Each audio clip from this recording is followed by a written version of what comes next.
Setting levels for podcast audio, that's a bit of a nightmare.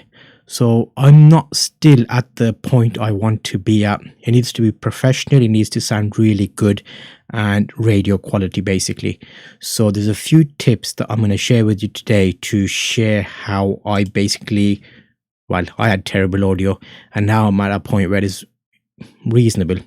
But I've still got a few more adjustments to make it actually perfect.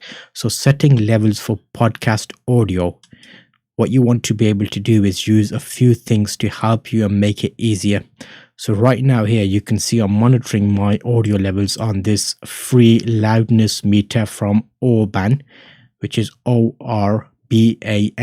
Orban, and you can see the levels on screen and how they're performing. So right now here at this point here, I don't want to clip. I'm using a microphone with an audio mixer and I've gone through a few mixes to get the right levels. Sometimes it's too loud, sometimes it's too low. So what I basically do is I use a multitude of different tools to record my audio. When I'm making videos as I am now, I'm using OBS and that has its own voice meter in there.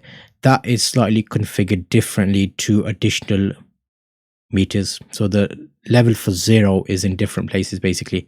So what I do is I record my setup on Audacity while I'm doing a video, and then for podcasts I use that to actually improve. So I'll show you a live example right now, because as I've been speaking I've been recording that little bit there, and if I bring this out a bit you can see that's my current audio being recorded. That was recorded. I have something set up in my Audacity which is called macros.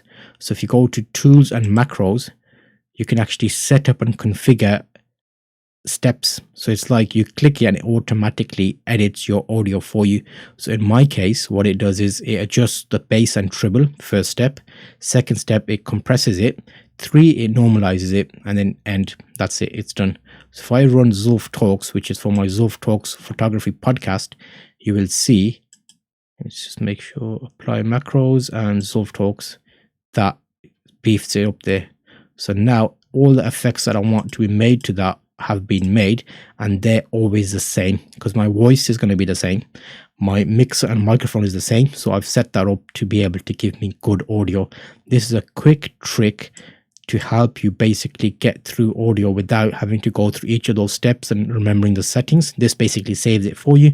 I will link you to another video where they talk about Audacity macros, and this will help you to get to your goal of setting levels for your podcast audio, because you want it to be the same level each time and not peaking, not too loud, not too low. And there will be additional challenges if you're making videos, but I have got a separate playlist which I'll link up for you to check out, so you can check out the video. So don't worry about commenting, liking, subscribing, any of that business. Just go and have a look at this playlist of videos that I've made, and that will help you get to your journey for podcasting. So I'll see you on one of these videos.